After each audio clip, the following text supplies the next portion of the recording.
Yo les trashers, les batailles navales les plus célèbres, on les connaît. La bataille du delta du Nil par exemple, ou évidemment la très célèbre bataille de Trafalgar, une sacrée déculottée de Napoléon, sauf que qui dit la plus célèbre dit pas nécessairement la plus grande. Des batailles navales, depuis qu'on sait se servir d'un bateau, vous vous en doutez, il y en a eu plein, et parmi elles, certaines se distingueront par le nombre absurde d'hommes, de matériel et de navires engagés. Et quand je dis absurde, vous verrez, on se demande comment tout ça arrivait à tenir sur les flots. Des moments fascinants qui, avec du recul évidemment, nous font nous questionner sur le bien fondé de tout ça. Ça reste la guerre, avec des morts et plein d'argent qui part en fumée pour des ambitions et objectifs pas toujours très clairs. Pourtant, à côté de ça, dans ces batailles organisées au poil de cul, se sont illustrées des figures de notre histoire qui auront su montrer au monde qui a la plus grosse.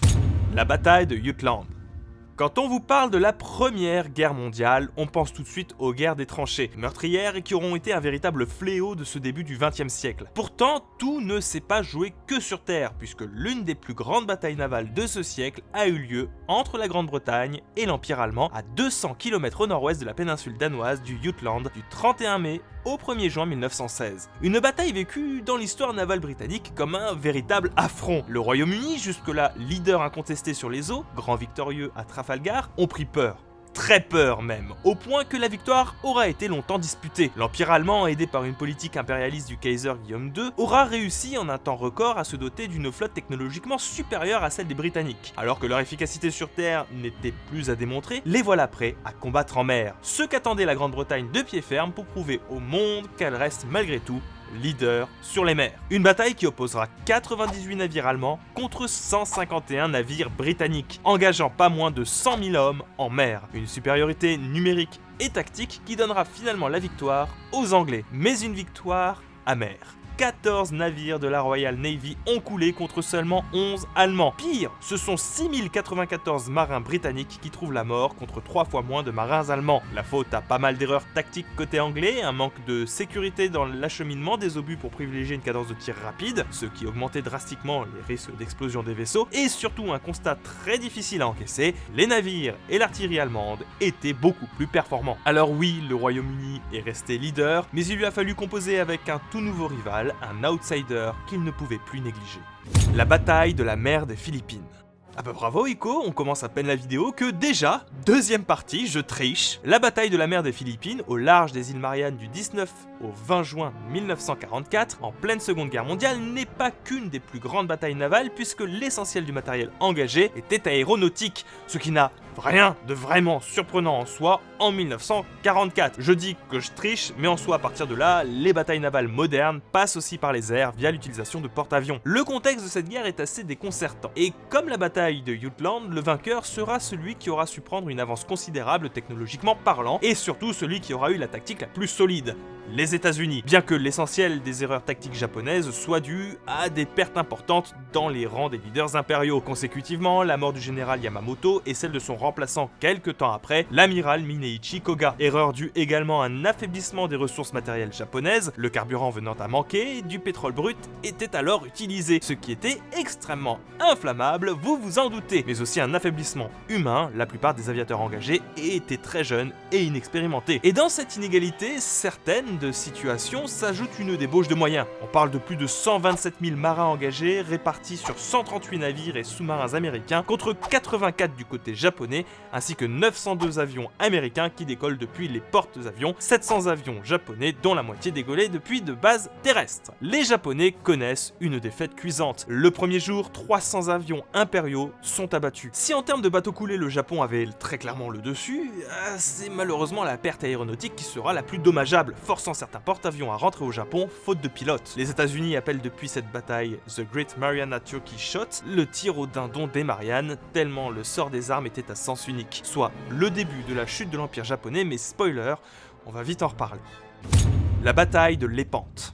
On retourne 500 ans dans le passé, en 1571. La dynastie des Habsbourg et l'Europe, de manière générale, sous couvert de guerre sainte, lutte contre l'Empire ottoman pour le contrôle de la mer Méditerranée, mer de tout temps, route du commerce et pivot d'influence politique, dont le rôle est crucial encore aujourd'hui. La bataille de Lépante fut organisée par le pape Pie V, réunissant sous le nom de la Sainte Ligue des forces armées vénitiennes, espagnoles, génoises, pontificales, maltaises et savoyardes, et dont l'objectif sera de reprendre Chypre, ancienne possession vénitienne tombée aux mains des Ottomans en 1570. Une conquête assez vénère au cours de laquelle l'Empire ottoman aura quand même mis à mort près de 20 000 habitants de Nicosie, la capitale chypriote. Une mobilisation européenne importante de 212 navires face aux 251 ottomans, mobilisant au total de chaque armée pas moins de 150 000 soldats. Pour des conséquences à la hauteur de la démesure du combat, 7 500 morts et 17 navires perdus côté européen contre 20 000 morts et blessés côté ottoman, 137 navires capturés et 50 navires coulés. Une défaite pivot dans la maîtrise des eaux méditerranéennes qui cependant ne sera pas décisive, les grands européens n'arrivant pas à capitaliser sur cette victoire.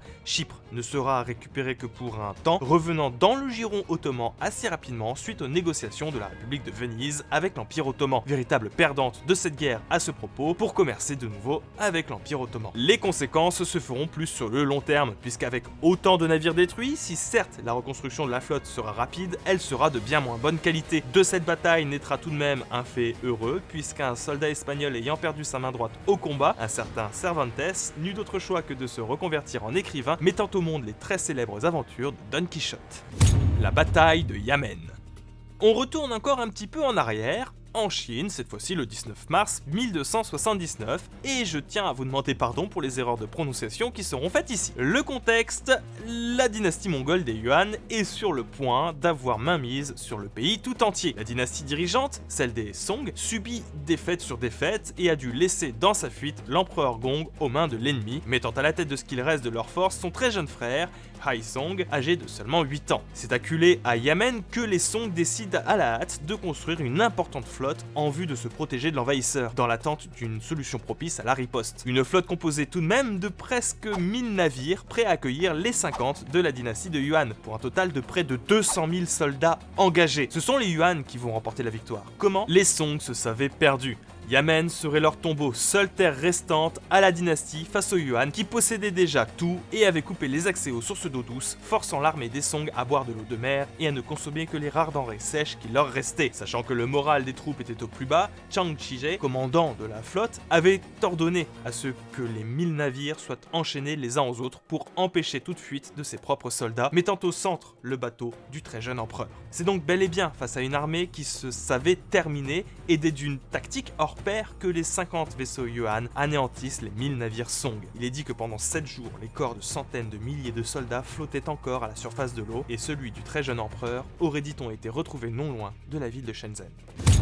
La bataille du golfe de Leyte. Et on revient à nouveau en pleine Seconde Guerre mondiale. Les 24 et 25 octobre 1944, toujours dans le Pacifique, acte 2 de la chute de l'Empire japonais avec cette bataille qui fait suite à celle de la mer des Philippines. Une bataille terrible, engageant pas moins de 200 000 soldats, marins et aviateurs. 232 navires américains contre seulement 53 japonais. Un véritable massacre venant porter en apothéose la supériorité américaine déjà prouvée lors de la bataille précédente. Une marine japonaise en déroute accompagnée d'aviateurs dont la plupart volaient pour la première fois, ayant pour seul échappatoire l'utilisation d'un plan kamikaze massif dont les 4 engagements principaux auront lieu en mer de Sibuyan, dans le détroit de Surigao, au cap Euganio et au large de Samar. L'enjeu étant le débarquement sur l'île de Leyte. Objectif atteint, rendant la victoire américaine incontestable. Si la victoire n'était clairement pas une surprise, c'est la mise en place du plan kamikaze qui donnera à cette fin de guerre une ampleur tragique et désespérée. Le Japon est alors battu et humilié, l'empereur acceptant la capitulation,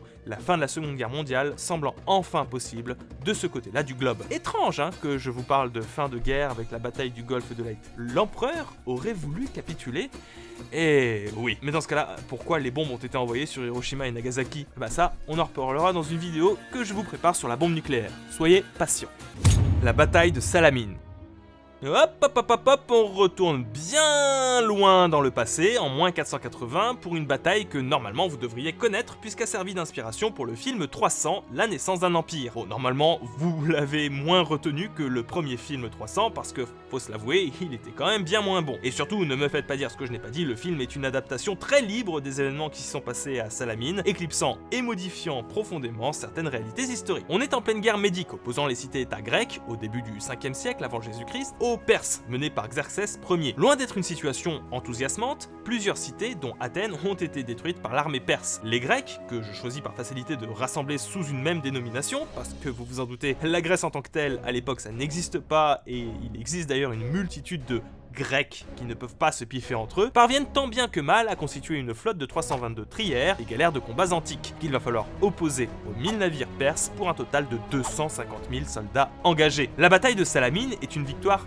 grecque. Alors, pas une jolie victoire façon 300 justement, mais plutôt un bon coup de chance. Ok, il faut saluer la manœuvre tactique des généraux grecs forçant la flotte perse à combattre dans le golfe étroit de Salamine, l'empêchant d'agir à pleine puissance, ainsi que le surcroît de confiance des Perses, évidemment bercés par leurs nombreuses victoires précédentes. Mais cette victoire grecque-là, que l'histoire retiendra comme décisive, cache en réalité un comportement étrange de Xerxès, probablement dû à un excès de prudence. Son armée terrestre était toujours implantée et dominait largement. Il aurait pu facilement revenir à la charge en reconstruisant les 200 navires perdus, là où les 40e grecs n'auraient pas pu l'être, la faute à la destruction des chantiers navals de l'Attique. L'armée perse se retire alors, satisfaite, dit-on, d'avoir atteint son objectif initial d'avoir brûlé Athènes.